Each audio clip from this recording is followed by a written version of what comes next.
Oke, kita mulai aja ya. Udah 10:05. Oke, selamat pagi semuanya teman-teman yang udah join di sini. Terima kasih udah meluangkan waktunya untuk bisa kita belajar bersama ya. Belajar bersama sesuai dengan seperti biasa monthly market update dan kali ini kita bawa tema soal time frame trading ya. Jadi kita akan nanti jelasin juga ngajarin gimana caranya membuat menganalisa dengan batas-batasan sesuai sesuai ini batas-batasan dalam analisa dalam trading gitu sesuai dengan kapasitas kita Kak. Sesuai dengan kebutuhan kita gitu. Oke, oh ini Iran Israel memanas lagi. Oh, baru ya, belum belum lihat sih hari ini. Oh, webinar error terus ya, sebentar. Oh, bentar ya, ini kayak banyak yang banyak yang error sebentar.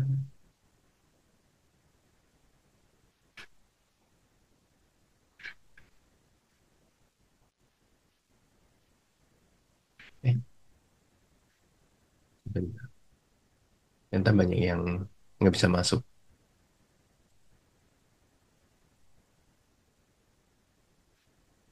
hmm. Gua share di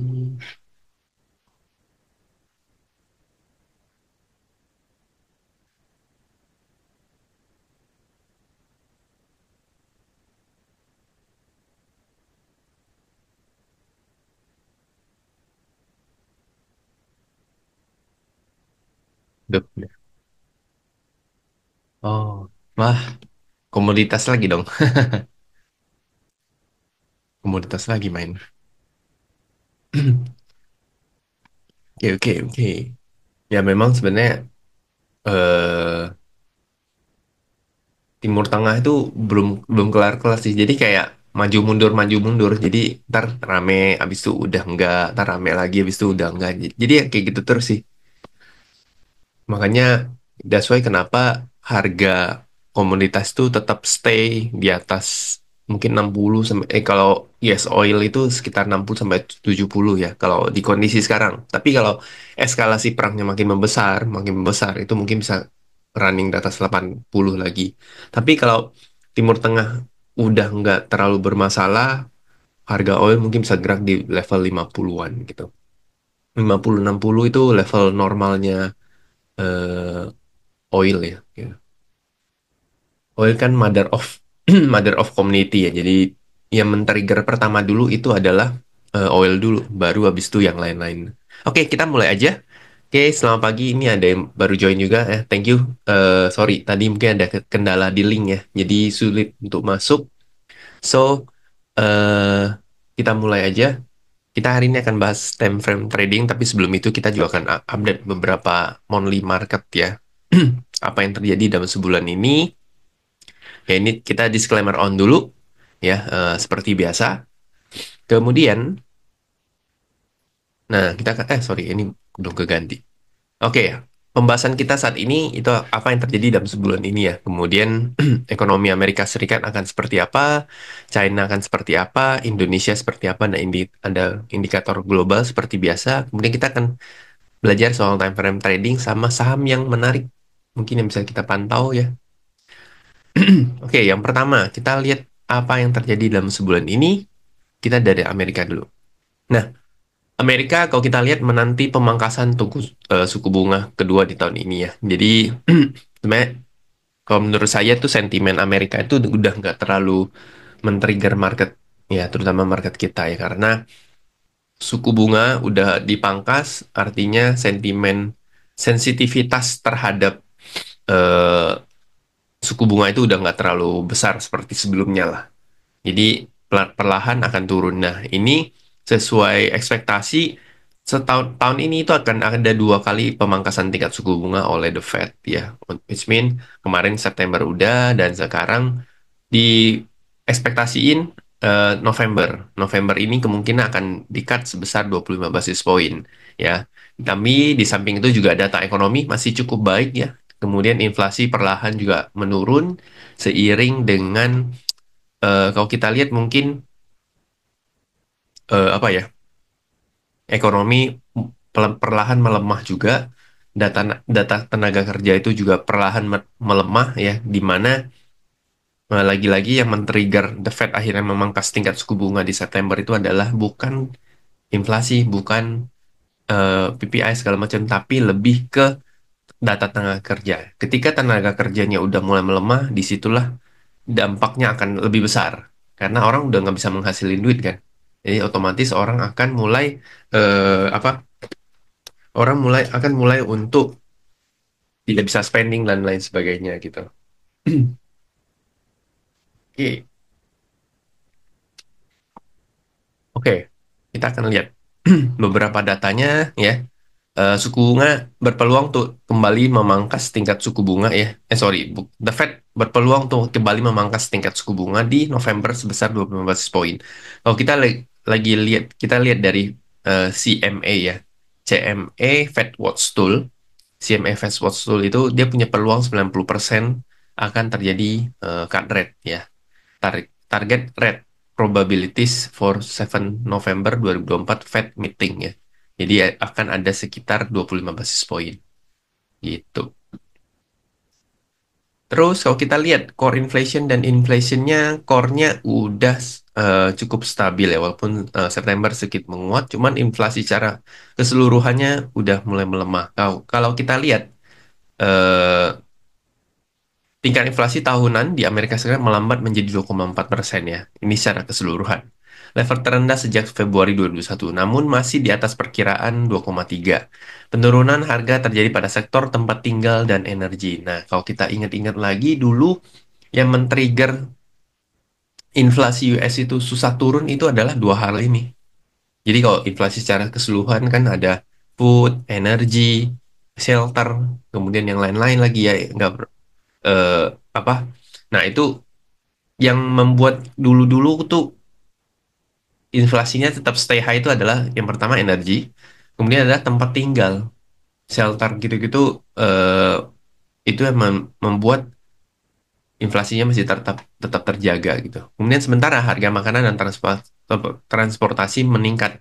Nah, kalau kita lihat inflasi secara eh, menyeluruh turun ya. Penurunannya difaktorin oleh apa? Tempat tinggal dan energi. Sementara harga makanan dan transportasi meningkat, tapi nggak men-trigger inflasi secara keseluruhannya naik. Jadi apa ya, porsi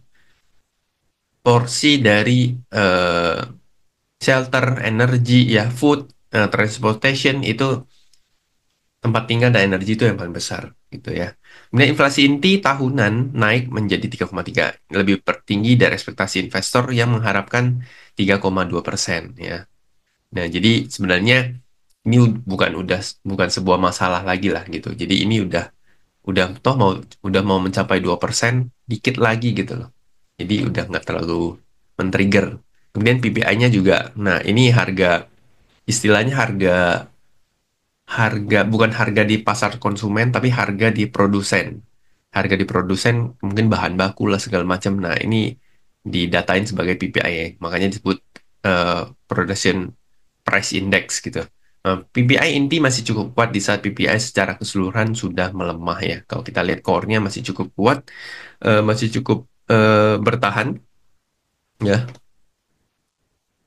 Kemudian ini adalah US PCE, ini apa ya? Sorry, gue tiba-tiba price consumer ini ya.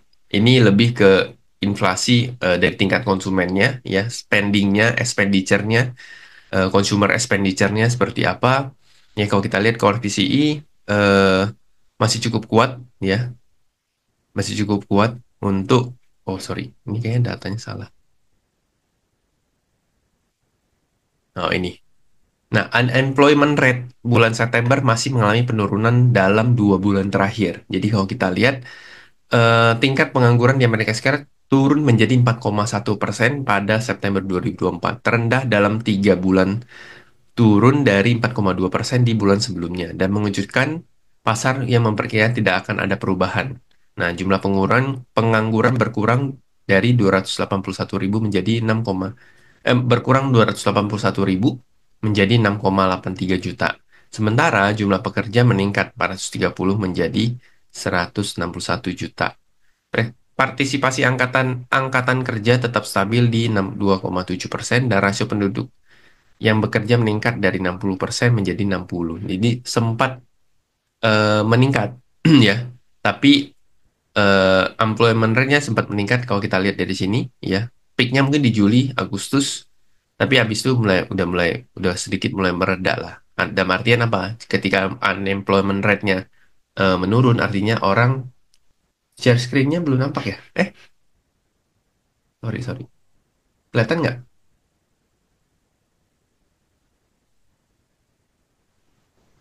Yang lain mungkin boleh ini sama-sama nggak kelihatan atau gimana? Ada di saya, oke, aman. Mungkin ini Bu Foni salah ngeklik. Ada ya? Oke, oke. Oke, sip. Thank you. Jadi kalau kita lihat sebenarnya secara unemployment rate-nya itu mulai mulai menurun ya. Jadi tingkat penganggurannya udah mulai menurun lagi. Kemudian kalau kita lihat dari jobless claim beberapa minggu terakhir mengalami kenaikan. Jadi kalau kita lihat, nah ini jobless claim juga cukup volatile ya sebenarnya. Kalau kita lihat ini malah sempat naik. Ya, klaim pengangguran di Amerika Serikat turun 19.000 menjadi 241.000 pada pekan terakhir di 12 Oktober. Ini 12 Oktober. Yang minggu ini belum lihat. Penurunan terbesar dalam 3 bulan ya. Tetapi masih lebih tinggi dari rata-rata awal tahun. Ya, penurunan ini sebagian besar disebabkan oleh pemulihan dari gangguan yang disebabkan oleh badai Helen dan Milton. Klaim yang masih berlangsung meningkat menjadi 1,8 juta menunjukkan pelonggaran di pasar tenaga kerja ya. Jadi yang paling difokusin itu adalah tenaga kerjanya. Ketika data tenaga kerjanya masih kuat, sangat sulit di saat itu untuk the Fed memangkas tingkat suku bunga. Tapi ketika jobless claim-nya naik, unemployment rate-nya naik, itu mulai menjadi concern-nya mereka. Oke, nah itu sekilas. Kemudian China, China bulan ini dihebohin sama stimulus ya. Tiba-tiba pemerintahnya mengeluarkan stimulus untuk mendongkrak ekonominya mereka. Dan ini tuh menjadi apa ya? Ke-trigger lah market-market saham segala macem yang tadi yang mungkin sebagian orang bilang uangnya tadi udah masuk Indo, kemudian keluar lagi dan lari lagi ke China gitu-gitu ya. Nah, ini menjadi mungkin kalau menurut saya itu menjadi hot topic di bulan ini ya tentang China yang menerbitkan stimulusnya mereka ya ini semata-mata untuk memperbaiki ekonominya mereka dengan membuat pasar global global melirik dan memprediksi ekonomi Cina akan membaik gitu. Nah, di samping itu, Cina kembali memangkas tingkat suku bunga mereka dari 3,3% menjadi 3,1% sebagai bagian dari pemulihan ekonomi China. Di sisi lain, inflasi China masih cukup tertekan ya. Kalau kita lihat inflasinya masih cukup landai ya. Kemudian ini suku bunganya juga udah di 3,1. GDP-nya masih di bawah ekspektasi mereka karena ekspektasinya mereka tuh GDP-nya tuh di atas ini, di atas 5% gitu ya. Ini ada yang nanya. Kalau unemployment rate naik berarti orang-orang di sana nggak dapat uang dari kerja. Spendingnya rendah, berarti bisa jadi deflasi kah? Oh ya, betul. Ujung-ujungnya bisa jadi deflasi, eh, bisa menjadi resesi gitu ujung-ujungnya. Makanya yang paling ditakutin ketika the Fed itu nggak mau cut rate itu adalah apa? Takutnya makin parah datanya. Apalagi kan seperti yang tadi bilang unemployment rate-nya naik. Orang udah nggak dapat kerjaan, udah nggak dapat income, kemudian otomatis akan men-trigger spending.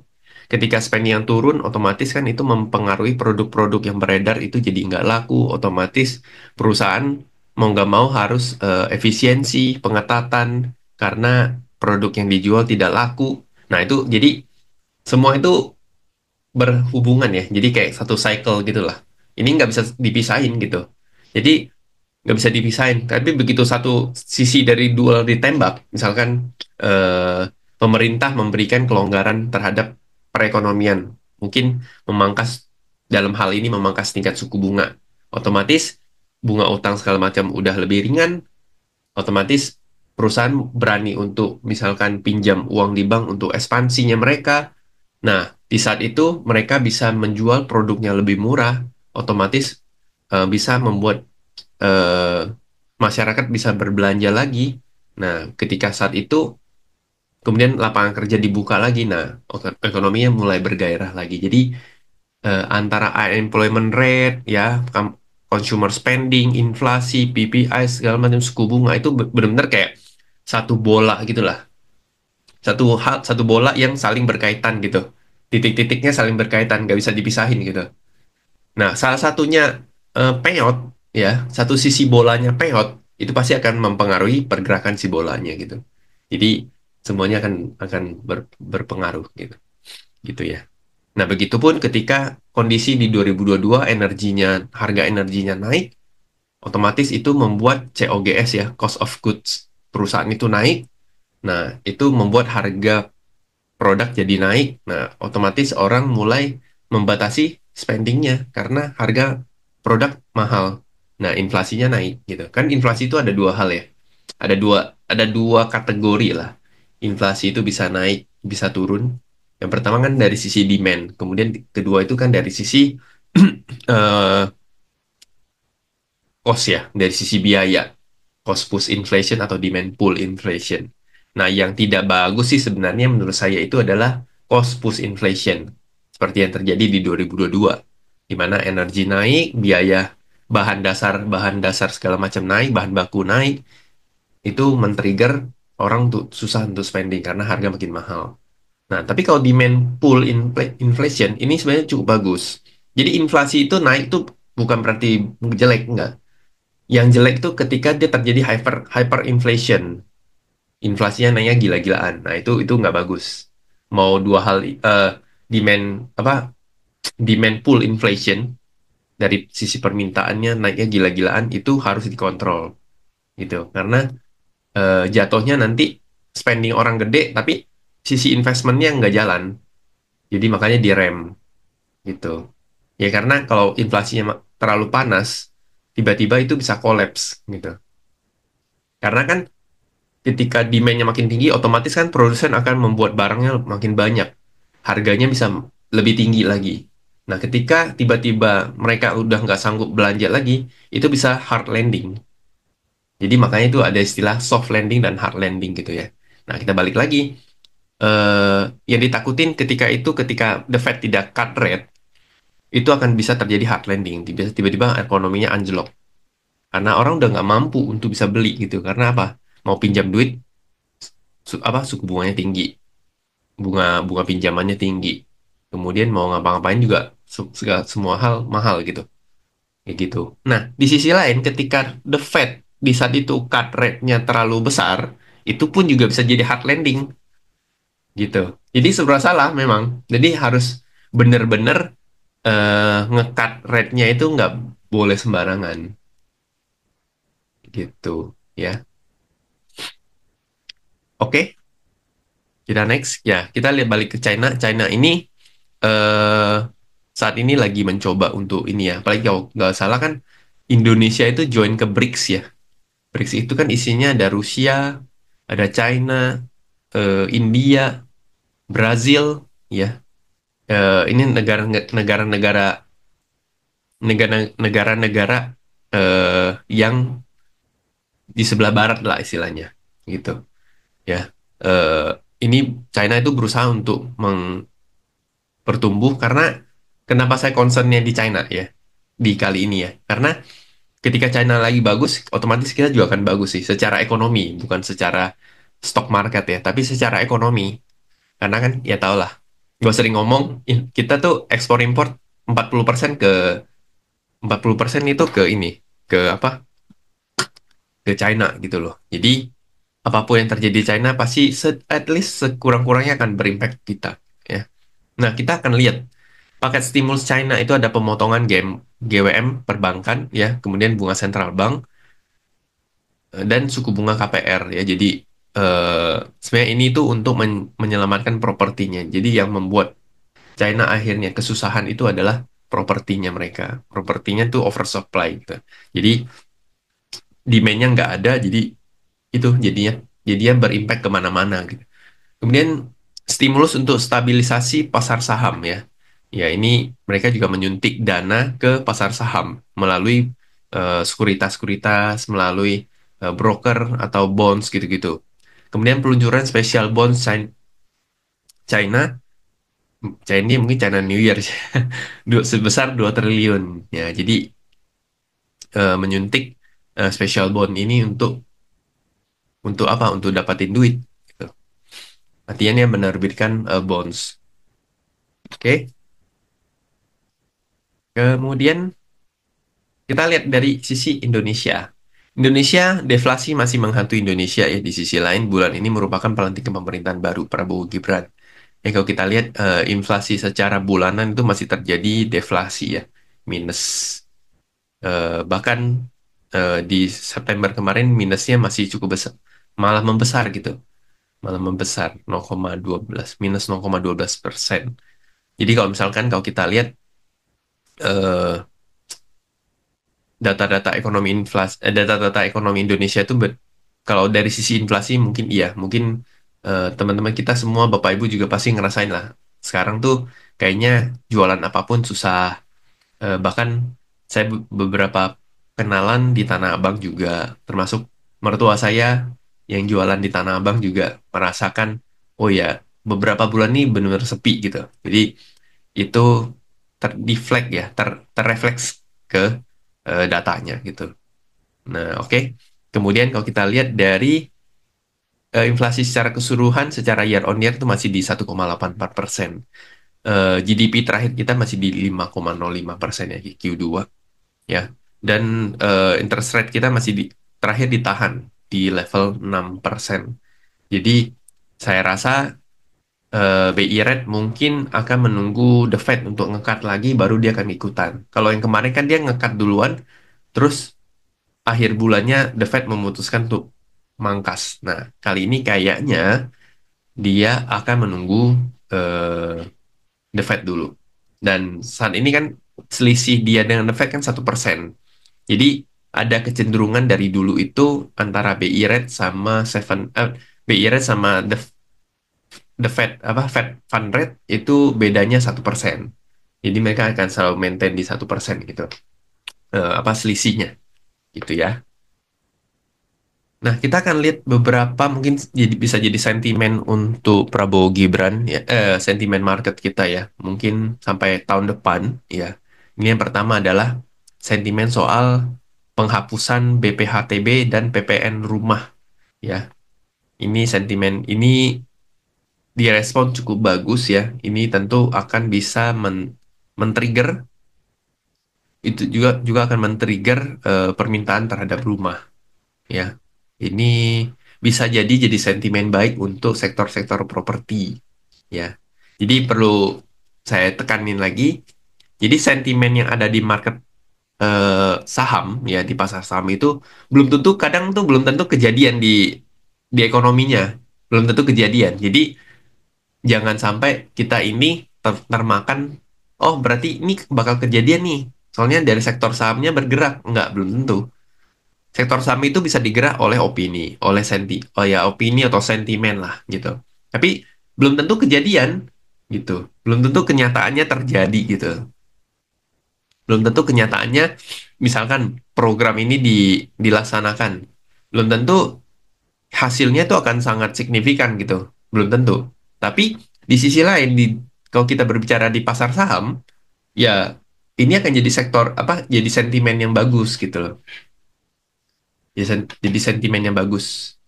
Apakah nanti record zoom-nya? Iya, akan dibagiin kok. Biasa di-share di YouTube. Jadi lu follow aja YouTube-nya Academy Admirals itu tiap tiap ada webinar tuh pasti nantinya akan di-share di situ sih. Oke, kita lanjut.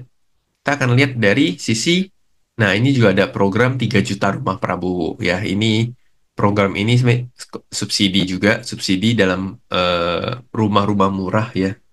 Ini tapi ini lebih difokuskan katanya lebih fokuskan ke daerah-daerah ya. Jadi ini juga jadi satu sentimen yang cukup baik.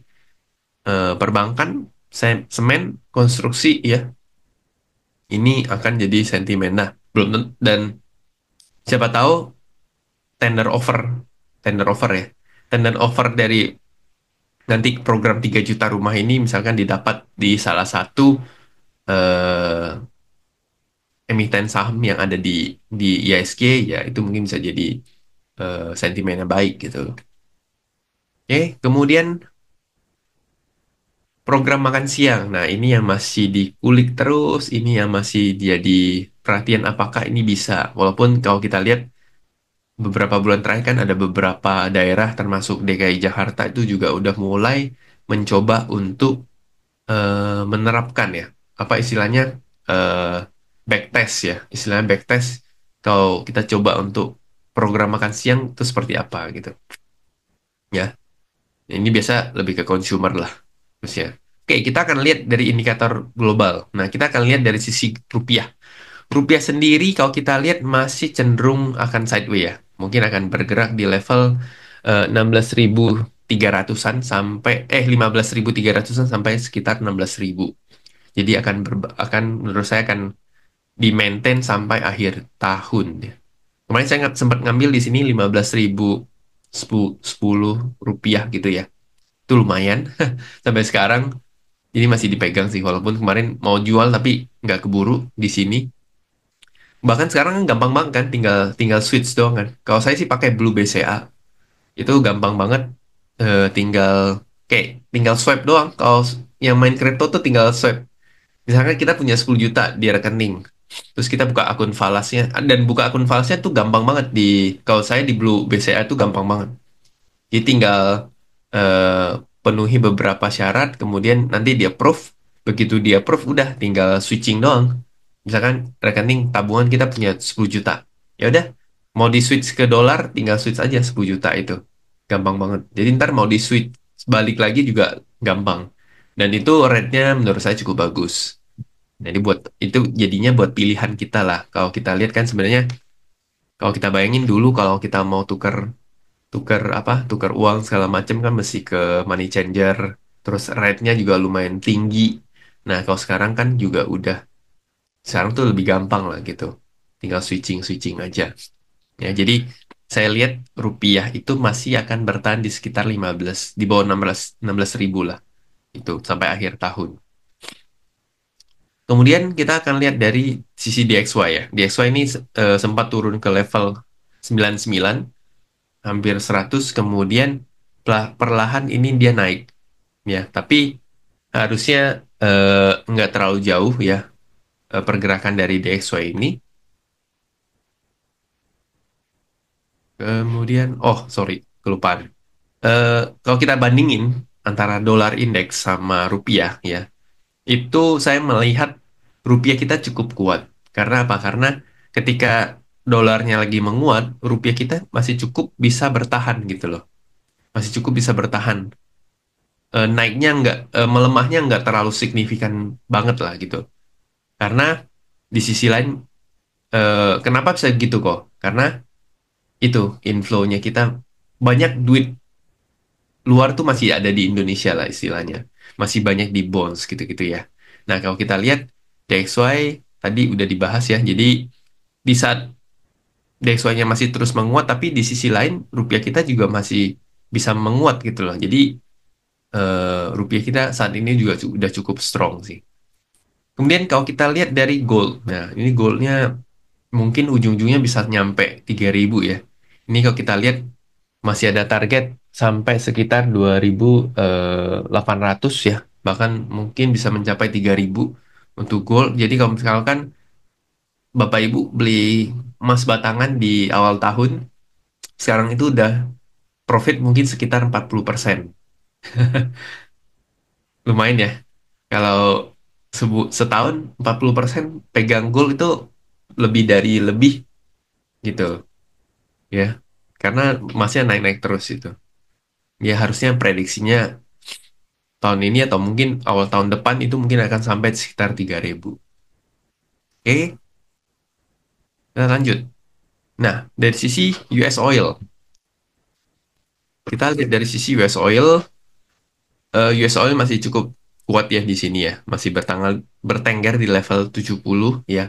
Ini mungkin tadi Ko William bilang ada ini ya, ada perang lagi, Iran sama Israel memanas lagi ya. Jadi mungkin ada sedikit penguatan untuk US oil ya. Tapi kalau saya lihat secara jangka panjang mungkin ketika udah nggak ada perang segala macam mungkin ya itu oilnya akan balik ke level 60 sampai 50 ya. So far dia masih sideways sih. Nah, kita akan lihat dari IHSG. IHSG sudah menguat dari level 7.400 kemudian naik ke saat ini itu di 7.700-an ya. Dan kalau kita lihat kemarin koreksi lagi. Nah, ini ada satu level yang mesti kita perhatiin ya. Ini jadi supportnya. Ntar saya buka chart. Kita buka chart.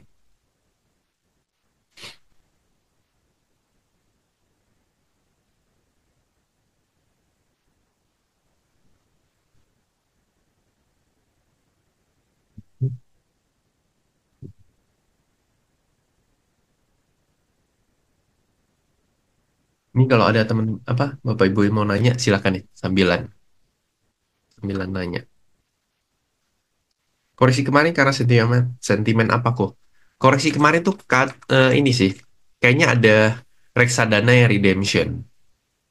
Taunya dari mana? Taunya dari cara dia koreksi. Hampir rata kan semua semua barangnya tuh rata semua rata turun gitu loh. Jadi nggak satu atau dua, tapi mostly rata semua turun. Nah ini kalau kita lihat IISG itu punya potensi dia akan ngetes level 7643. Ya, setelah dia naik dari 74, kemudian menyentuh 7.800, tapi nggak lewat, nah dia mungkin akan koreksi bertahan di level ini. Nah, ketika dia bertahan di level ini kan ada potensi dia membentuk cup and handle ya. Ketika dia membentuk cup and handle, nah itu sinyal harusnya akhir tahun, mungkin sampai awal tahun depan, ISG itu masih bisa gerak. Menurut Kohandi, apakah ada sentimen yang akan membuat gold turun? Kalau turun bisa ke berapa potensi turunnya Kohandi perkirakan? Yang membuat gold itu akan turun ketika eh, globalnya aman, satu. Satu globalnya aman. Kemudian risky aset itu udah mulai bergerak. Itu akan men-trigger gold itu sama dolar akan melemah. Ya. Jadi plus minusnya kita pegang gold. Ini plusnya kita pegang gold untuk kondisi saat ini. Ketika dia perang, semua orang akan menghedging asetnya ke gold dan dolar. Karena menurut sampai saat ini tuh punya kepercayaan bahwasannya kalau kita pegang gold itu akan jauh lebih aman gitu ketimbang pegang aset yang lain ya. Mau dia pandemi lah, mau dia perang lah, pegang gold. That's why sorry. That's why SAU-nya stabil gitu. 27 targetnya 2.800 ya, 277 sekitar ini. Ya. Jadi eh gold itu punya nilai plus lah.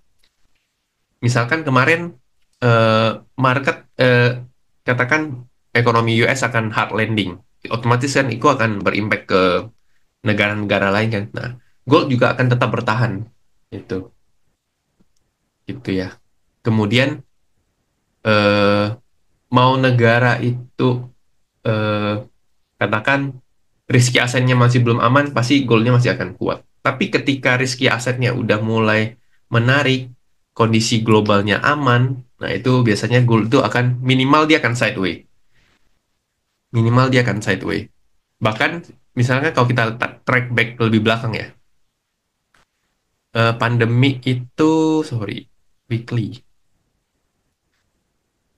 18 tuh naik, tahun 2020 naik. Nah, begitu pandemi udah mulai agak slow, dia sideways. Nah, tapi begitu mulai tahun 2022 karena perang kan, perang Rusia sama Ukraine mulai naik lagi, mulai naik lagi. Nah, ini sampai apa seterusnya lah naik gitu. Kalau turun dia akan ke berapa? Kalau turun menurut saya mungkin dia akan stabil di atas 2.400 2.500 untuk saat ini. sulit banget untuk dia turun ke 2000. Kalau kemarin-kemarin gue masih bilang gold itu kalau mungkin di periode kau ikut di Agustus ya. Kalaupun gold koreksi mungkin dia akan ke sekitar 2000. Tapi kalau sekarang kayaknya 2000 tuh agak agak susah. Udah agak susah turun. Jadi mungkin dia akan stay di atas 2500 setidaknya. Kalau koreksinya pun akan stay di atas 2500 itu. Karena gue nggak yakin globalnya akan santai-santai aja, akan normal apa, akan aman-aman aja. Pasti akan kayak gini lah. Kayak ini tiba-tiba tadi Ko William bilang Israel struck military target in the Iranian capital. Tiba-tiba muncul perang. Nah, ini yang buat si gold ini masih tetap kuat gitu. Makanya eh, saya tuh suggest ke teman-teman di daerah. Dia nanya, gue mau beli gold nih, gue punya duit nih gitu. Gue mau beli apa ya? Masukin obligasi atau reksadana di awal tahun. Saya bilang, udah beli gold aja, beli emas batangan. Sekarang dia udah profit ya sekitar 40% lah gitu. Jadi hedging sometimes kita hedging di emas tuh lumayan oke lah. Kalau saya kan mungkin kalau teman-teman udah pernah dengar, saya itu bikin layer lah dalam aset saya itu saya bikin layer. Layer saya yang paling terakhir itu apa pertahanan aset keuangan saya yang paling terakhir itu adalah apa? Emas gitu. Emas paling terakhir. Jadi saham, obligasi, RDPU segala macam. Kemudian terakhir itu adalah emas, emas batangan lah, kayak gitu. Jadi nggak ada salah. Maksudnya gini, kita kan nggak harus jadi seseorang yang agresif ya. Somehow, apalagi kalau kita udah berkeluarga kan, kita harus setidaknya mikir kondisi keluarga gitu. Jadi ketika itu, jadi kita harus mikir, oke, gue harus punya aset yang tahan, tahan banting gitu loh. Yang aset ini benar-benar kalau misalkan gue udah merugi-rugi-rugi terus, udah nggak ada pegangan lagi, misalnya aset sahamnya habis, obligasinya habis, cash yang habis. Nah ini pertahanan saya ini terakhir ini emas gitu loh. Kalau saya ya. Mungkin kalau ada yang lain tuh rumah atau segala macam. Cuman menurut saya kenapa emas menurut saya paling terakhir, emas saat ini tuh untuk ngelikuidasinya tuh lebih gampang dibanding kita mau jual rumah kan lebih susah kan. Tapi kalau emas kan kita butuh tinggal ya jelek-jeleknya jual rugi, nggak mungkin jual rugi ya, tapi sejelek-jeleknya untuk menjualnya tuh lebih gampang gitu loh. Ya kan? Ketimbang kita harus jual rumah kayak gitu. Mindset saya berpikirnya seperti itu sih.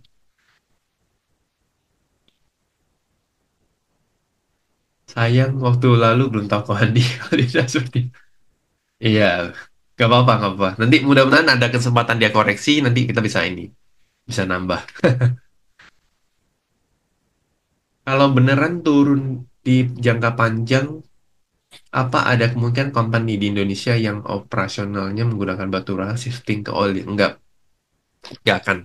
Bahkan sekarang justru company-company batu bara itu mulai shifting ke green energy. Jadi bukan pindah semua ya, tapi mereka itu udah mulai memecah konsentrasinya. Contoh apa? Adaro. Dia nggak mau semuanya fokus ke batu bara lagi.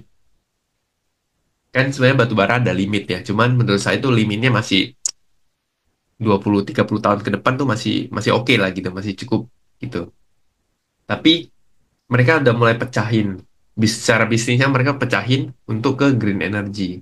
Karena gimana pun saat ini green energy masih punya keterbatasan, tapi itu eh, bukan tidak mungkin kedepannya akan terus terus berkembang gitu. Jadi itu tidak tidak menutup kemungkinan gitu. Gitu ya. Oke. Jadi ya mungkin eh ini soal emas tadi ya. Jadi kalau mungkin kalau menurut saya kalau kita punya duit lebih apa segala macam, mungkin yang masih muda-muda, ya somehow cicil emas buat pegangan kita oke sih. Tapi benar-benar duit yang kita nggak perlu disentuh lah gitu. Anggap itu duitnya benar-benar untuk pertahanan terakhir kita. Kalau saya yang paling gampang seperti itu sih. Kita nggak usah berlaku orang yang agresif banget lah gitu-gitu. Walaupun saya tiap hari trading di saham, tapi kan saya juga mikir gitu. Nggak mungkin semua aset saya all in di saham kan. Maksud maksud saya itu nggak terlalu wise lah. Kita jadi manusia yang normal itu nggak terlalu wise gitu loh. Iya kan? Kecuali kalau kita memang hidupnya sendiri. Nah itu boleh lah. Saya dulu waktu hidup sendiri tuh aset saya hampir semuanya di saham. Lebih pilih emas fisik atau digital kok. Kalau saya sih, maksudnya kalau saya dua ini nggak bermasalah asal bener-bener eh, terjamin ya. Kalau misalnya yang digital kan sekarang tuh ada yang sertifikat doang kan. Tapi ke kita kita butuh yang fisiknya ntar kita tinggal request ntar dikirim gitu. Nah, tapi kalau milih yang digital pun harusnya cari yang benar-benar yang terverifikasi lah, yang ada jaminannya segala macam sih.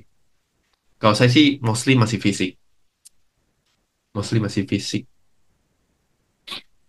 itu. Oke, kita lanjut tadi sampai mana ya?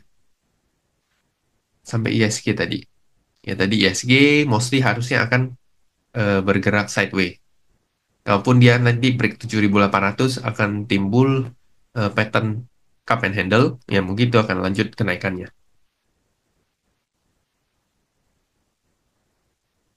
Nah ini foreign flow dari ISG kalau kita lihat kemarin terjadi outflow ini katanya China, outflow China, kemudian perlahan ada inflow lagi walaupun 3 hari ini terjadi outflow ya. Harusnya masuk November ke Desember itu market mungkin akan cenderung mulai sepi lagi. Apalagi Desember. Desember itu banyak fund manager itu udah libur per 2 minggu awal. 2 minggu awal itu biasa fund manager segala macam itu udah libur.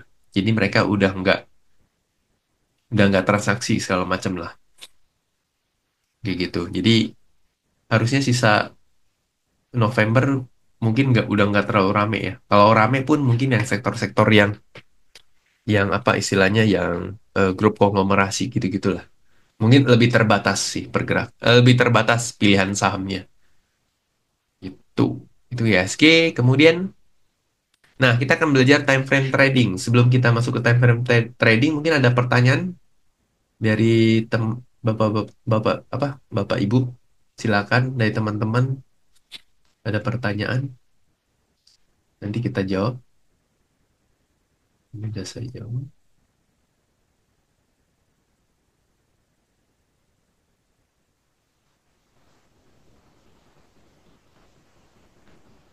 Beres beres beres beres beres beres. Oke, kita lanjut ya.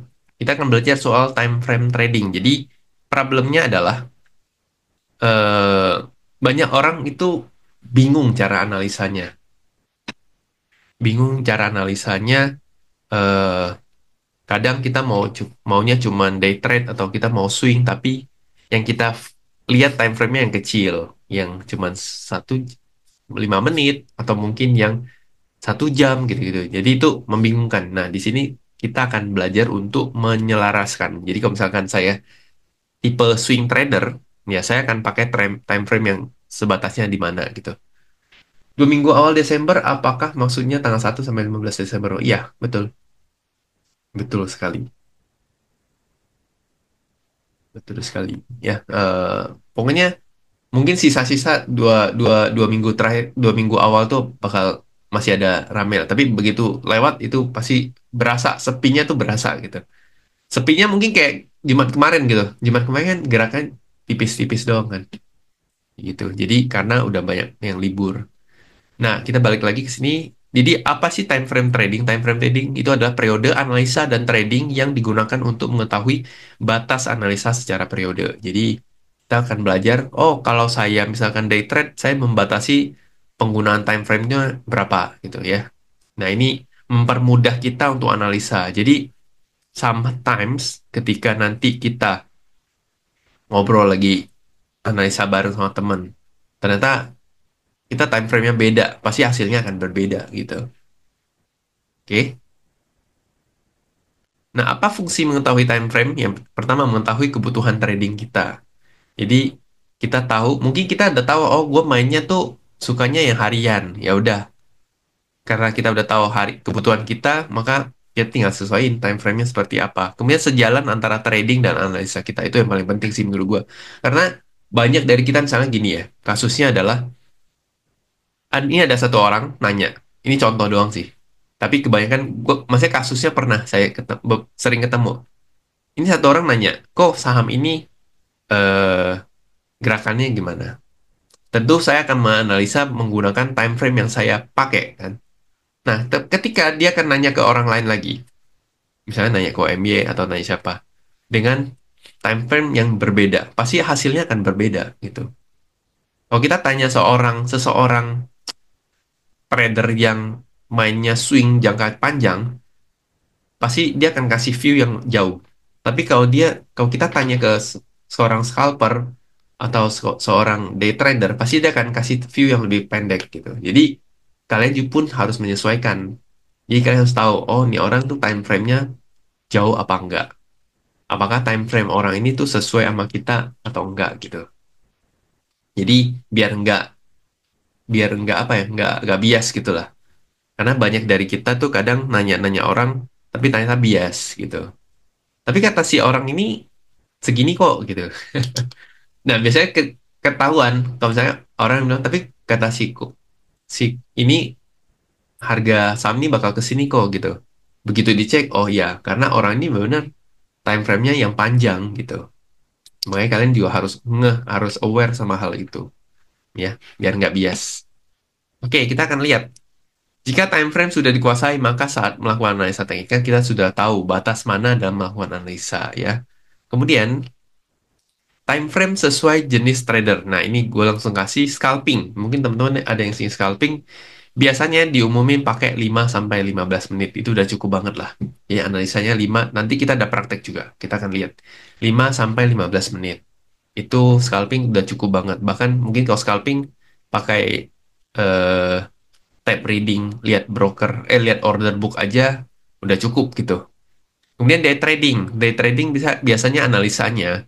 Kalau saya itu akan pakai 15 menit dan 1 jam. Atau 5 menit atau 1 jam. 5 menit dan 1 jam. Itu boleh. Ya. Di teman-teman di sini ingat lagi. Oh, saya biasanya suka swing trading. Swing trading itu biasanya umumnya untuk analisa. Itu pakai yang 1 jam dan harian, daily. Itu udah cukup. Position trading itu let the profit run itu position trading. Jadi mainnya agak panjang selagi sahamnya nggak patah tren itu dipegang terus. Itu namanya position trading. Sedangkan kalau swing trading itu sebenarnya swing trading itu nggak harus swingnya lama gitu loh. Kita beli di kita beli di apa ya? Kita beli di support, kemudian jual di resist terdekat itu udah swing loh. Karena nge-swing kan. Nah, itu sebenarnya maksud dari swing trading itu. Jadi swing trading tuh nggak selalu yang pegangnya bulanan, pegangnya mingguan, itu nggak begitu ya. Yang sebenarnya dimaksud dengan swing trading itu adalah beli di sini, beli di support, kemudian jualnya di resist gitu. Atau mungkin ini ada pattern. Nah, beli di sini, jualnya di targetnya gitu. Itu swing trading kayak gitu ya. Nah, kalau yang tadi biarin dia tetap gerak selagi dia uptrend, dia tidak patah tren, kita pegang terus, nah itu biasanya disebut sebagai position trading. Jadi selagi dia masih uptrend, ya udah pegang aja terus gitu. Kok kapan pakai buy on weakness dan kapan pakai buy on breakout? Kalau pakai buy on weakness itu dipakai ketika market sesimpel market lagi sideways atau downtrend. Dan kapan pakai buy on breakout? Buy on breakout itu dipakai ketika marketnya lagi kuat di bull market, di market lagi uptrend. Sebenarnya kalau kita lihat Agustus September itu bisa kita pakai teknik buy on breakout. 2 tahun terakhir pakai teknik buy on breakout itu banyak gagal sih sebenarnya. Possibility peluang gagalnya besar karena marketnya memang terlalu volatile, kemudian marketnya sideways kan. That's why lebih prefer pakainya buy on weakness atau ya buy on support gitulah. Ya, buy on weakness atau buy on support. Tapi kalau buy on breakout itu kayak market-market tahun 2021, tahun 2022 di energi. Nah, itu market buy on breakout. Jadi kalau kita lihat marketnya sideways, posi ya udah kita pakainya marketnya sideways atau sahamnya sideways, yaitu kita pakai buy on weakness. Tapi kalau market atau sahamnya geraknya naik, uptrend, nah itu pakainya buy on breakout. Gitu. Oke, nah ini ada beberapa time frame yang mungkin bisa jadi patokan kita semua ya, bisa jadi lihat. Kemudian kita akan coba. Nah tadi including gue jawab ini ya, kapan pakai BOW dan kapan pakai BOB, buy on breakout. Nah kalau kita lihat misalkan XAU, XAU kan uptrend ya. Kalau kita ketemu satu instrumennya uptrend, artinya apa? Logikanya, arus ke atasnya lebih besar. Otomatis ketika kita nggak dapat buy on weakness, possible-nya kita beli buy on breakout itu lebih besar. Jadi bukan, maksudnya ketika kita buy on breakout itu akan lebih kuat lah, gitu. Kemudian untuk mendapatkan buy on weakness itu agak susah biasanya kalau lagi market market uptrend. Misalnya kita nggak kebeli di sini nih, mau nunggu lagi di sini. Sorry, zoom dikit. Misalnya kita mau beli di sini, tapi nggak dapat, cuma sekali doang, habis itu dia naik lagi. Ya mau nggak mau pilihannya adalah buy on breakout. Mau tunggu koreksi lagi ya udah nggak dapet lah karena benar-benar marketnya lagi uptrend gitu, gitu. Nah tapi kalau marketnya sideways, kayak sideways ini kan turun nih. Sideways pun sideways atau downtrend ya, sideways pun downtrend.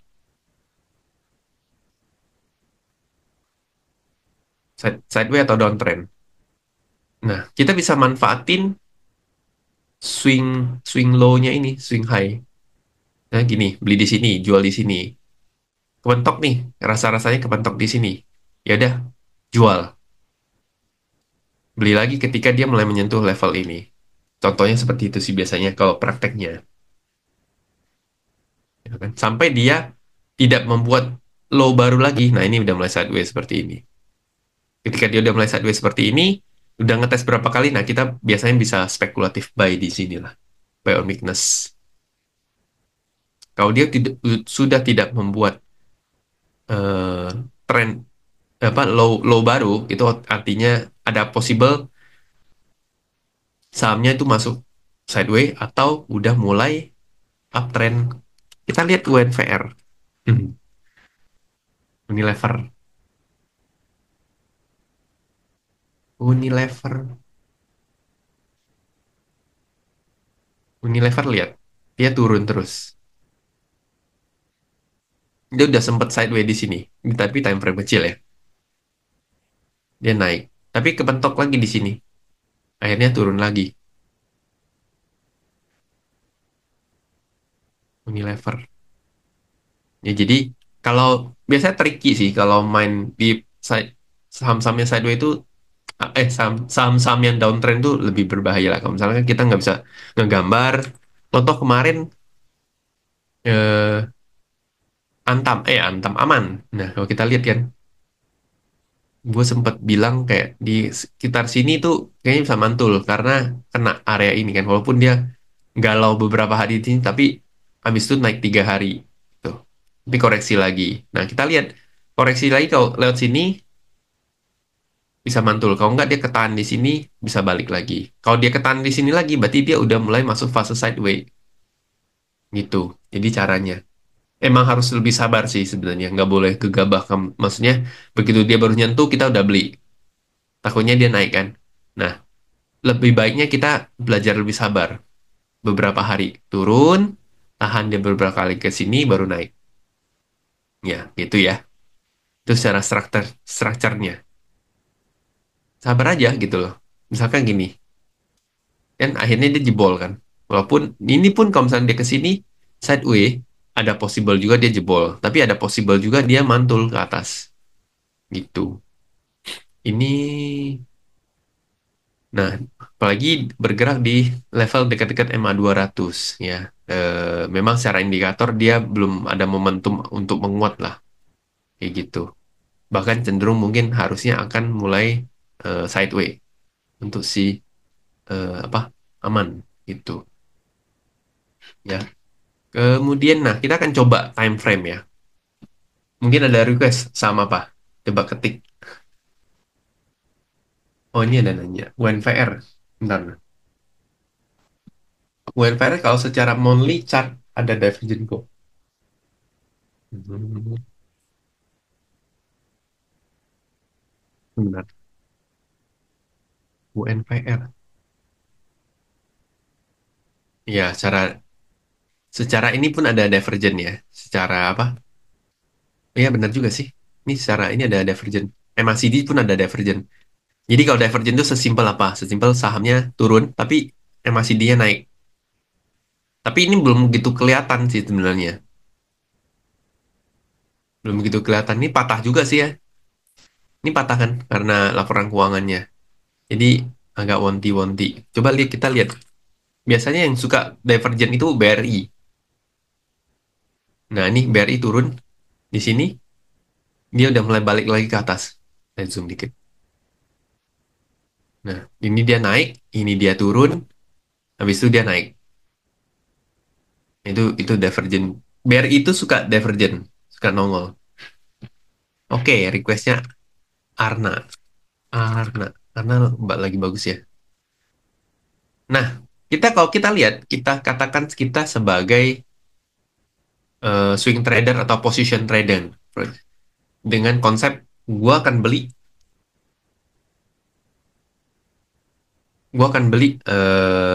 sahamnya ketika dia mulai masuk fase uptrend. Oke, kita ambil contoh, misalkan Arna.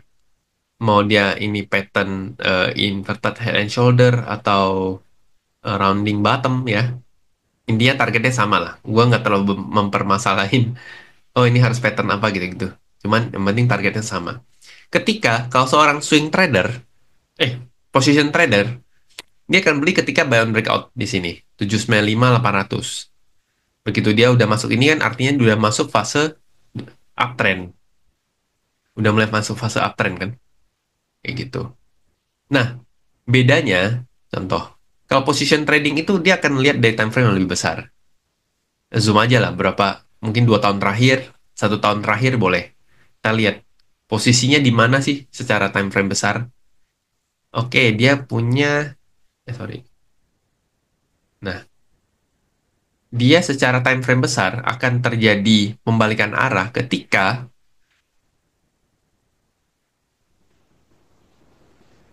pertama dia udah mulai. Ini kan tadinya downtrend. Nah, ini udah mulai masuk fase sideways. Ya kan, udah mulai fase sideways. Intinya ini sideways lah. Dia udah nggak bikin low baru. Udah turun, sempat naik lagi dan stabil gitu. Plus volumenya ada. Volumenya cukup ada. Artinya si saham ini udah mulai berubah strukturnya. Oh kemarin ikut belajar structure market kan seperti itu kan. Marketnya downtrend, uptrend, sideways. Nah sekarang udah masuk sideways. Ketika dia udah masuk sideways, kita bisa lihat. Artinya secara time frame besar, dia udah mulai sideways, tapi time frame kecilnya dia udah uptrend. Nah, ini udah pelan-pelan uptrend, tapi time frame kecil gitu. Nah, sekarang secara swing, kita bisa swing. Misalkan dia kebentok sih, turun lagi di sini. Pas di area ini, katakan ya, contoh. Nah, kita bisa ambil swing di sini, gitu. Menikmati swingnya. Pakai ada daily. Kurang jelas, pakai time frame 1 jam. Udah cukup. Time frame 1 jam. Oh, dia lagi ada, misalkan penan nih, penan. Breakout, jalan. Tapi kalau nggak, dia koreksi, level 730, 740 bisa jadi swing. Jadi mungkin dia ke sini, mantul, naik. Gitu. Tapi kalau seorang scalper, ya tinggal manfaatin ini aja. Ini ada support, ini ada resist. Ya udah tektokan aja di sini. Kan itu bedanya cara cara cara analisanya. Kalau secara gua scalper, gua mau pengen tektokan, ya. Ya udah gua tektokan ini aja sih 760 sampai 780 jual. Udah beres. Gue nggak perlu analisa, oh ini, oh jauh banget nih, takut jebol nih. Nggak peduli. Pokoknya kalau dia 760 atau 755 jebol, buang. Gitu. Kayak gitu ya. Ataupun day trade juga bisa. Day trade juga bisa manfaatin. Day trade sebenarnya, day trade sama scalping tuh beda-beda tipis sih. Day trade itu mungkin time frame-nya lebih panjang ya. Maksudnya ngehold-nya lebih panjang. Tapi sebenarnya eh, secara tekniknya hampir mirip lah. Kayak gitu. Nah, sekarang kalau kita pakai yang swing, tinggal gedein aja.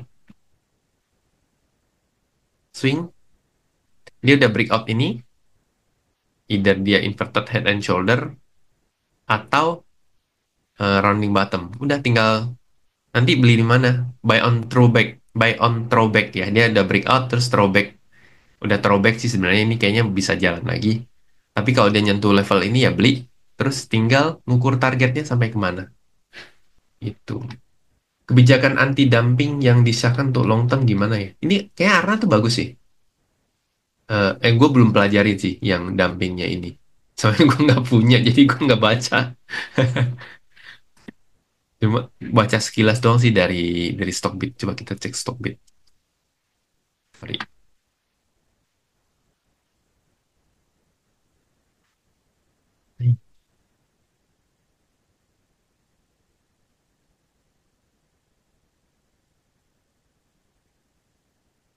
Arna.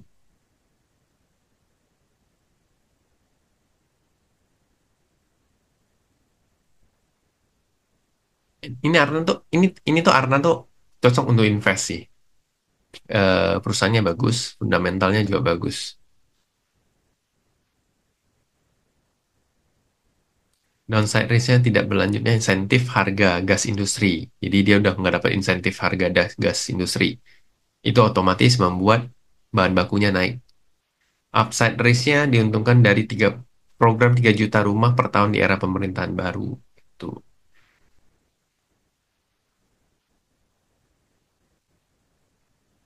ya apa ini bagus, trade book-nya bagus, akumulasi juga bagus ya. Oke lah. Harusnya high quality company with industry turnaround diuntungkan dari kebijakan bea masuk anti dumping. Ya, sebenarnya kan bea masuk anti dumping itu kan menguntungkan keramik lokal kan. Kalau enggak kan sekarang apa-apa dari China kan murah gitu. Jadi kalau selagi anti dumping bea masuk anti dumping ini benar-benar disahkan benar-benar jalan, itu otomatis akan buat long term bagus. Buat long term bagus. Adro Saratoga, coba kita lihat ya. Adro. Adaro. Secara Adaro kita lihat ya. Secara long term, secara mungkin kita pakai swing trader atau position trading ya. Position trading ini udah jual nih karena udah patah. Uptrendnya tuh udah patah. Kelihatan kan? Lihat uptrend naik, naik, naik, naik, patah. Otomatis ketika dia patah ya jualan. Tapi kalau secara swing trade, misalkan di posisi seperti ini, posisi ini baru kalau secara posisi orang seorang swing, biasa mereka akan manfaatin tak tak jual, beli, jual, jual, beli, jual gitu. Akan bolak-balik. Begitupun di saat seperti ini.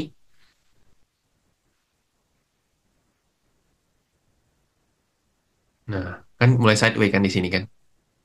Mulai sideway. Nah, kita lihat time frame lebih jauh. Kalau seri jauh, dia sideway-nya cukup besar dengan range yang cukup besar di sini. Sebentar.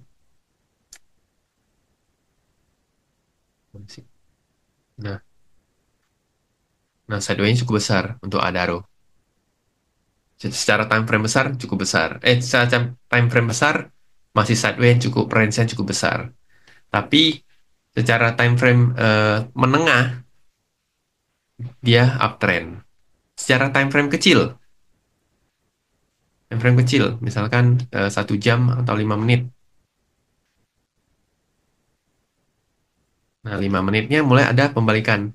Bahkan 5 menitnya mungkin sideway ya. Kalau kalau dia ngetes ini double bottom, nah mungkin bisa manfaatin time frame pendeknya.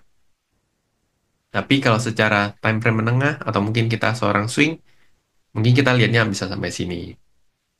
Dia udah mulai sideway. Ya, jadi kita bisa membedakan mana yang pergerakannya seperti apa gitu. Sampai sini mungkin ada pertanyaan, tanya dulu kalau ada yang nggak ngerti. Intinya, sorry, intinya adalah kita ingat-ingat kalau gua swing trading ya udah gua analisanya 1 jam sama harian aja. Udah strict sama itu aja, nggak usah lihat yang terlalu jauh gitu. Nggak usah iseng-iseng ngecek ini 5 menit, 15 menit. Kadang tuh bikin galau. Jadi kalau misalnya gua mau swing ya udah fokus sama ini aja 1 jam sampai harian. Kita lihat PTBA ya.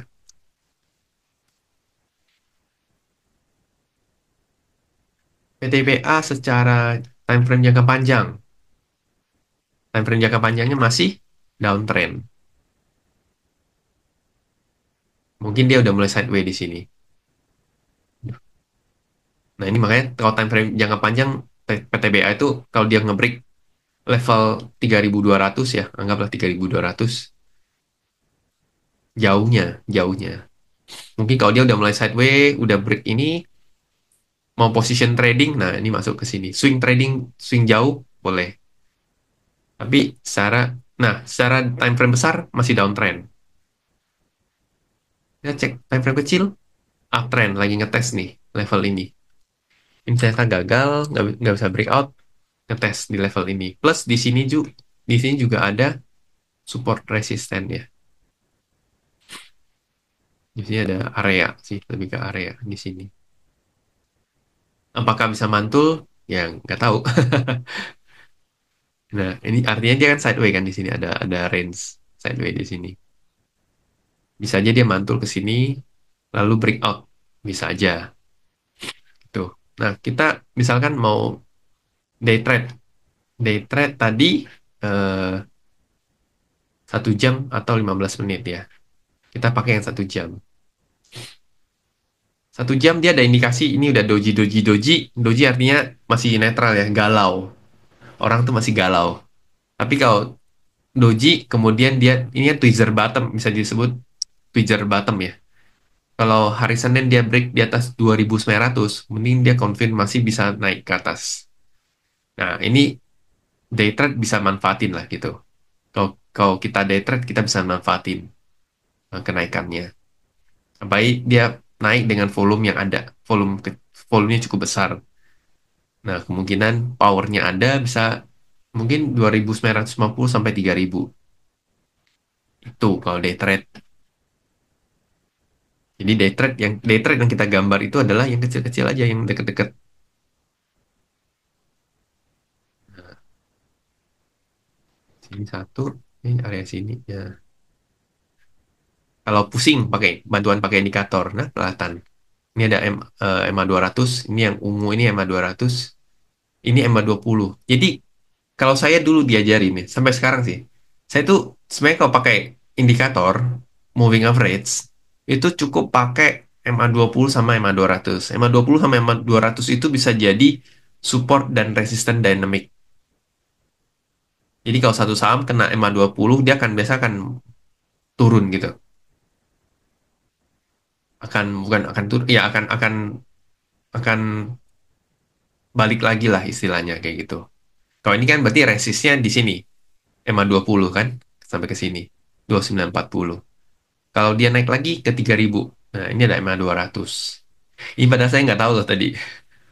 Tapi maksud saya, kalau kalian masih bingung pakai, atau mungkin kalian terbiasa pakai indikator, boleh pakai bantuan MA, apa, moving average itu boleh. Tapi, kalau kalian mau coba-coba pakai tanpa indikator, ya boleh. Sebenarnya trading tanpa indikator juga oke. Saya juga sering trading, sekarang udah nggak, jarang banget pakai indikator. Terakhir itu saya cuma pakai smart money concept. Ini sih bukan indikator ya, tapi ini tuh demand dan supply area lah. Ini juga termasuk dalam struktur market gitu. Dengan gini aja udah bisa trading gitu. udah bisa trading. Kayak gini pun juga bisa trading. Tinggal lihat, ya paling pakai indikator volume. Udah, kalau dia belok, target pertama di sini, target kedua di sini. Udah, itu aja. Kayak gitu. Oke,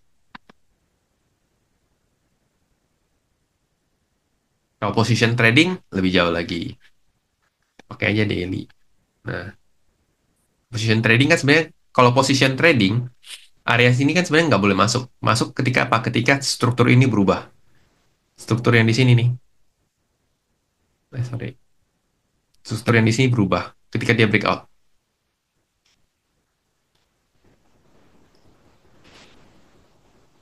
Berarti targetnya berapa nih? Sini dulu. Pas di sini ada resist. Tapi nggak, dia nggak mungkin akan langsung ke sini ya. Pasti di sini kan ada gap.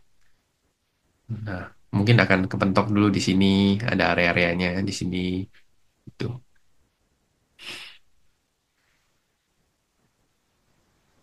Oke,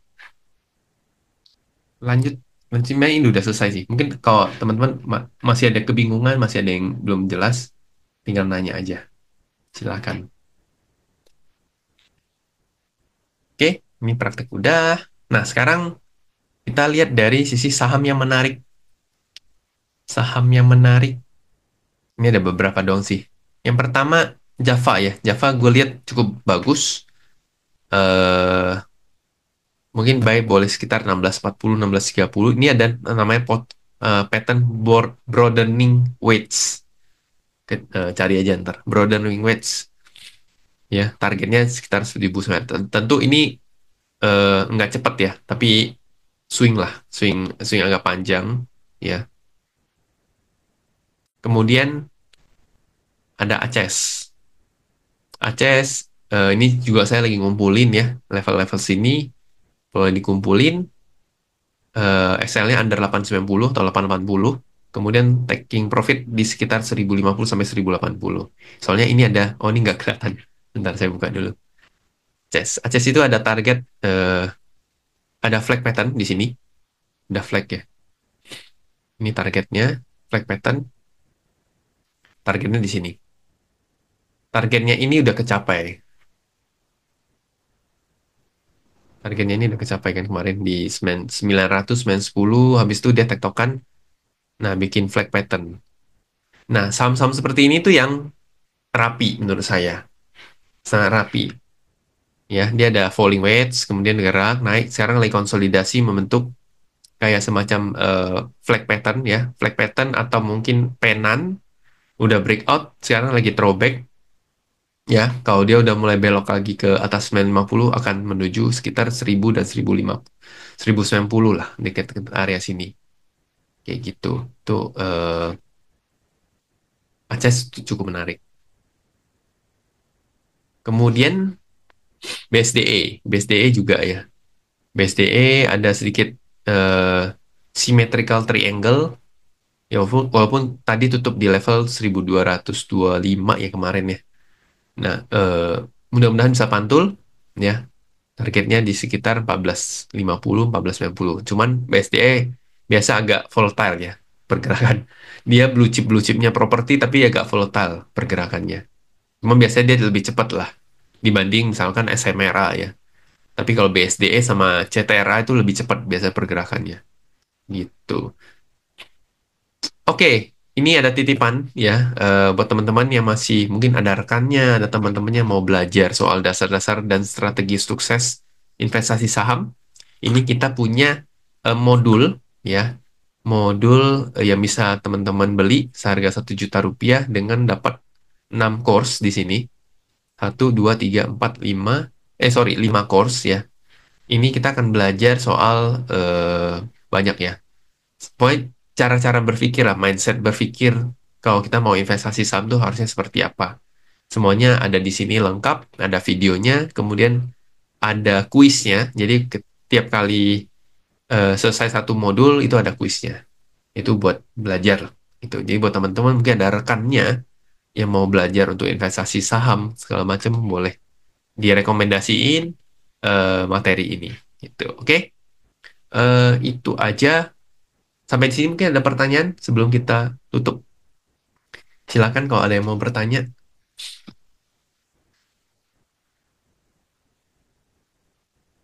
Stock market terminologi maksudnya gimana kok? Stock market terminologi itu lebih ke how to stock market work sih. Gimana sih cara kerjanya stock market itu seperti apa? Cara berpikirnya seperti apa gitu. Itu ya. Goto. Oke. Kita lihat Goto. Goto lagi konsolidasi.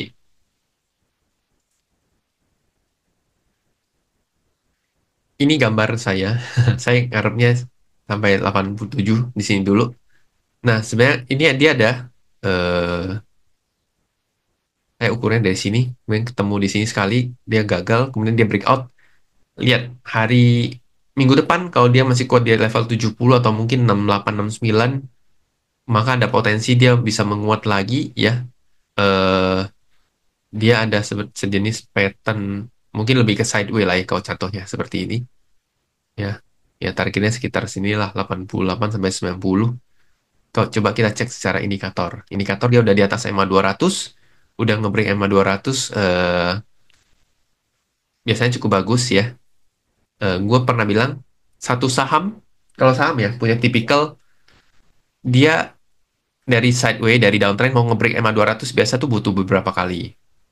Minimal 2 sampai 3 kali. Ya ini satu sekali, kemudian sini sekali, dua kali dan ini yang ketiga kali dan dia breakout. Semoga-moga 66-nya nggak dijebolin ke bawah. Kalau selagi dia di atas 66, setidaknya di atas 66 itu masih ada potensi dia menguat lagi. Menguat lagi, sorry, menguat lagi. Nextnya akan ada mungkin ada resist di sekitar sini. Ya, ini ada resist nih. Ya, ini ada resist sekitar 83, 84. Lalu corporate actionnya apa yang diajarin dong? Ya, corporate action itu yang diajarin itu seperti reissue, kemudian eh terus ada jelasin IPO juga kan, cara analisa IPO, RI ya, cara hitung RI seperti apa segala macam itu ada rumusnya di situ. Kemudian kan sebenarnya yang paling kita pakai itu hitung RI ya. Kalau tender offer kan nggak terlalu gimana. Hitung RI doang sih. Hitungan RI, reissue, gitu-gitu. Basic lah, basic. Soalnya ini kan sebenarnya modul basic ya. Ini benar-benar modul basic yang kita nggak tahu apa-apa soal saham dan kita mau belajar soal saham gitu. Nah itu basicnya tuh ini. Tuh. Kalau contoh RI sebelum kumdet harga akan ke berapa? Itu bukan sesuatu yang pasti gitu loh. Sebelum kumdet misalkan nih ada satu saham mau RI sebelum kumdet harga di sini. Setelah kumdet kemungkinan akan kemana itu bukan sebuah kepastian gitu. Biasanya kan ada faktor-faktor yang lain. Misalkan ya RI masuk siapa, apakah investor barunya menarik apa enggak, apakah penerbitan saham barunya itu diserap semua oleh investor baru atau malah disuruh beli sama retailnya gitu-gitu. Jadi itu nggak ada satu kepatokan sih. Cuma kita belajarnya itu adalah RI. Misal kenapa kita harus ikut RI? Kapan kita harus ikut RI? Kenapa kita harus ikut RAISU gitu. Terus cara hitungnya apakah ini terjadi dilusi saham apa enggak? Itu cara hitungnya gimana? Itu ada semua di sini. Kayak gitu. Goto tadi ya. Itu Goto udah ya Pak. Siapa nih? Pak Joni. Jadi kalau dia selagi di atas 66 sih masih cukup oke. Ya mungkin kalau dia ngebreak level 75, nextnya akan ngetes 82, 84 gitu. Oke, masih ada pertanyaan lagi? Silakan yang masih mau bertanya. Inco. Inco kemarin double bottom di sini. Udah kena targetnya, ya. Saat ini mungkin dia akan ngetes lagi level ini. Harusnya mungkin Ya, mungkin dia akan balik ke sekitar sini lah. 4.000, 3.900. Mungkin tunggu di sini aja diperhatiin. Ya, tunggu di sini aja. Atau enggak, sorry, bentar. Lihat dulu.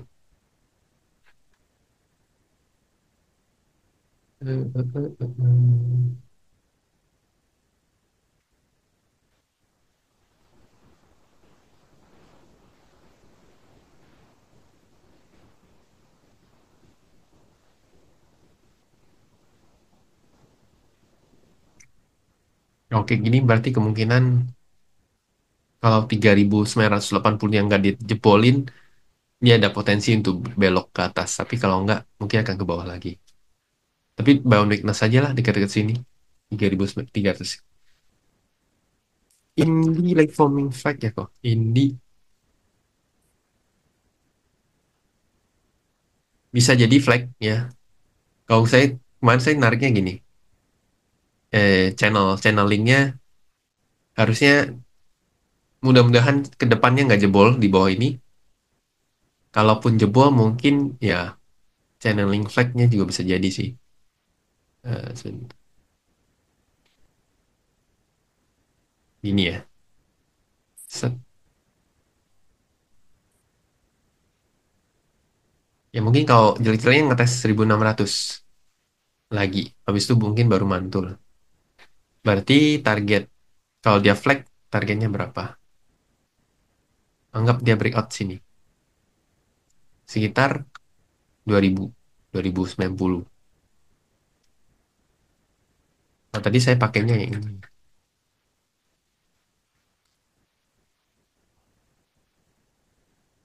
Saya lihatnya ini. Kemarin saya gambarnya ini. Saya punya sih Indi lagi minus. Eh, iya lagi minus, lagi minus. Belum belum cut loss. Karena masih menurut saya masih bisa balik lah. Itu. Oke, saya selalu beli kecepatan, jual telat. Gimana advice untuk saya? Belajar untuk sabar. Jualnya telat itu karena biasanya nggak tahu targetnya di mana. Atau kebanyakan ngelihat target orang, jadi galau. Gini, satu tips ya. Makanya penting banget punya trading plan itu. Karena trading plan itu kita ngambar sendiri, kita tahu sendiri. Ketika targetnya kita udah capai, itu sebenarnya sebuah plus point kita lah. Jadi kalau misalnya kita mau trading indie nih, misalkan. Oke, gue mau trading indie, besok gue masuk di sini, gue jualnya di, katakan di swing high-nya di 1940. Ketika dia nyentuh 1940 atau mungkin mendekati 1940, ya udah, gue jualan. Gitu. Jadi targetnya itu, ya, contoh kasus. Contoh kasus, mungkin kalau yang di House of Trader tuh, ESA. ESA itu gue pernah rekom di level ini. 9 dia breakout, lagi throwback di sini, gue ajakin beli. 920, 930. Gue punya target di 1040. Tapi gue ngajak jual udah di 1000. Kenapa?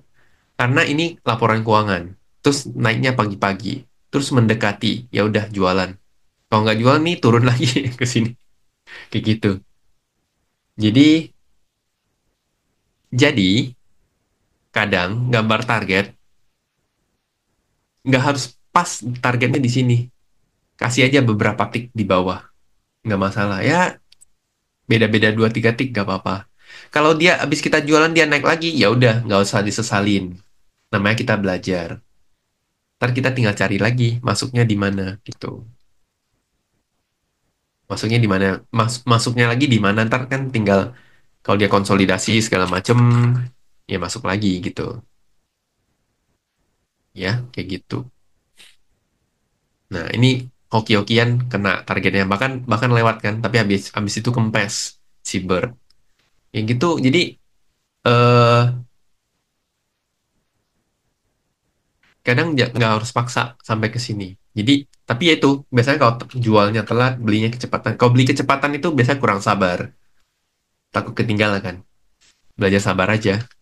Kayak terakhir saya ngumpulin tins kemarin dapat 1290.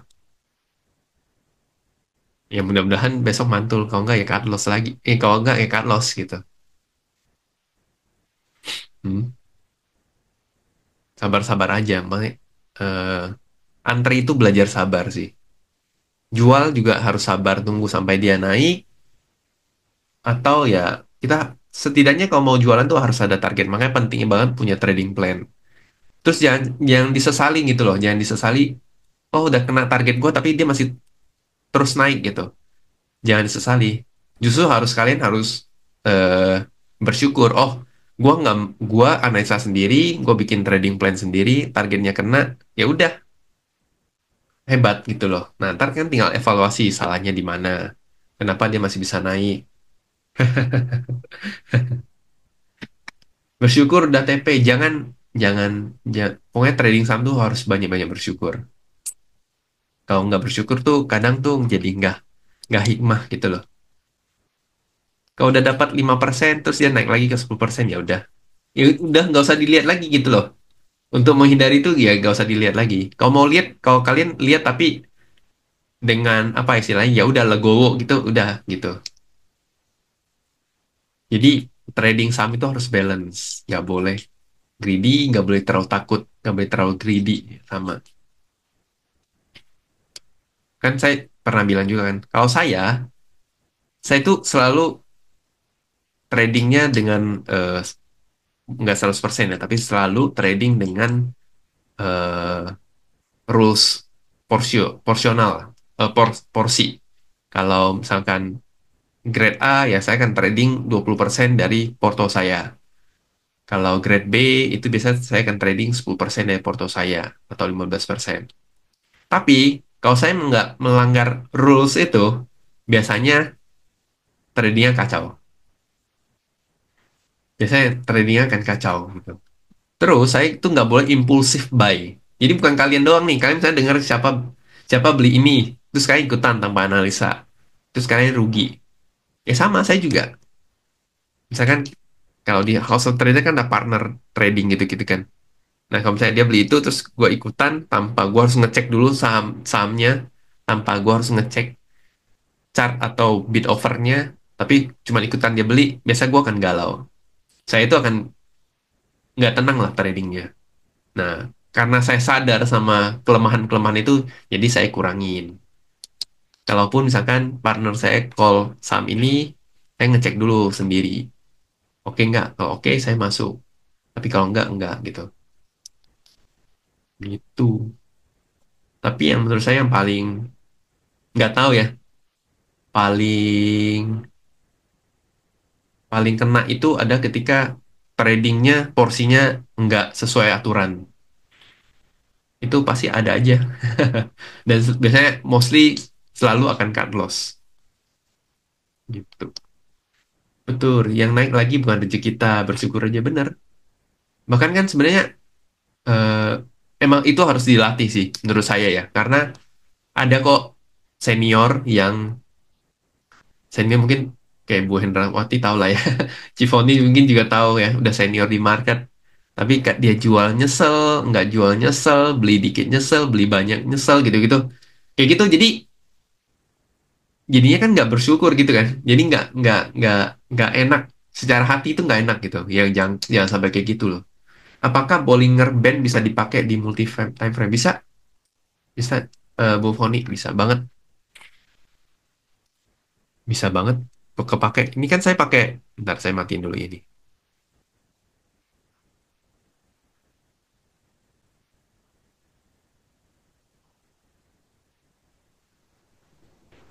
Ini sisa Bollinger Band.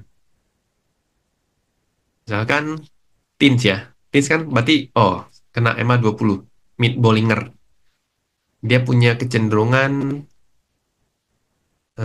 kalau lagi uptrend, kena mid Bollinger akan mantul.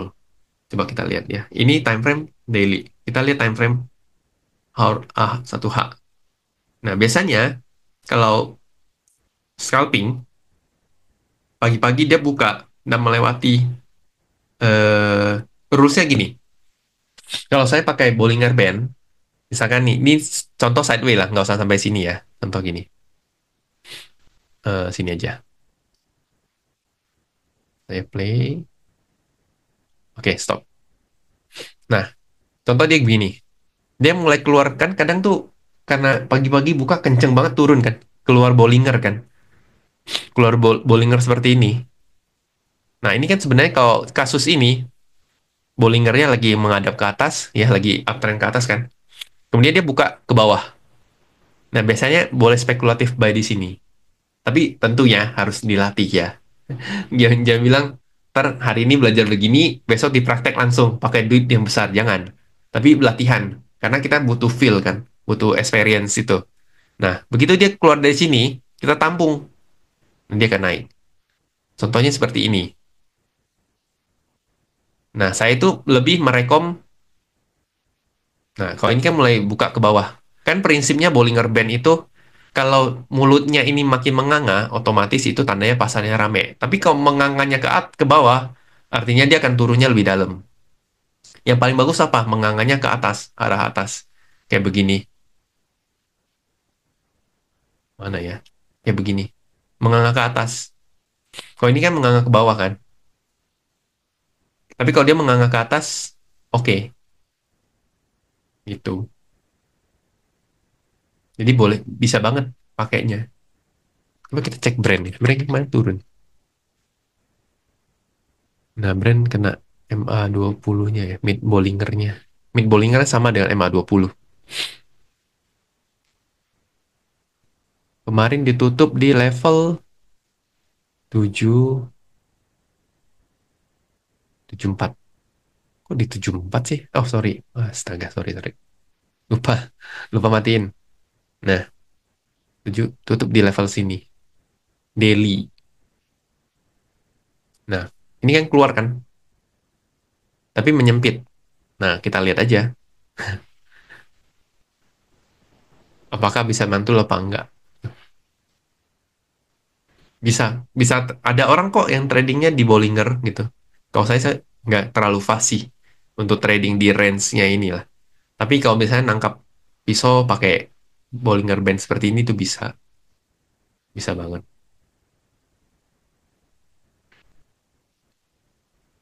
Setting default, default nggak ada berubah apa-apa. Pakai MA20, coba lihat ya. Nih, mana ya? Sorry. MA20. Ini default kok. 20, lengthnya 20 hari terakhir. Nggak pakai yang aneh-aneh. Gitu. Nah, brand pun secara structure, kalau dia harus nge-break 7.800, 7.900, dia baru akan mulai uptrend lagi. Kalau enggak, makanya kemarin saya sempat ada nanya di IG, saya gambar. Kayaknya ini bakal akan mudah-mudahan jadi cup and handle ya. Cup and handle atau apa istilahnya? Ascending triangle. Di ascending triangle. Mudah-mudahan kita lihat minggu depan seperti apa. Ascending triangle atau cup and handle dia ada sorry, dia ada ini. Ada support di area inilah. Cup and handle kan dia ada support nih. Area-area ini kan sebenarnya support. Ini kalau dia nyentuh sampai 7.100 mungkin bisa mantul. Gitu. Sip. Oke ya. Masih ada lagi?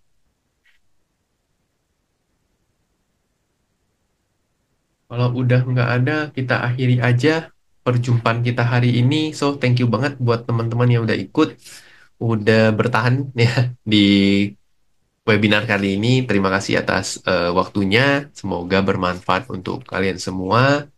Semoga bisa dimanfaati, bisa dipraktek ya. Intinya sabar-sabar belajar, belajar terus ya, belajar, evaluasi itu belajar yang main cepat lah gitu. Dan semoga berkah untuk kita semua ya. Kita ketemu lagi di lain kesempatan. So, selamat siang. Kita ketemu lagi. Dadah.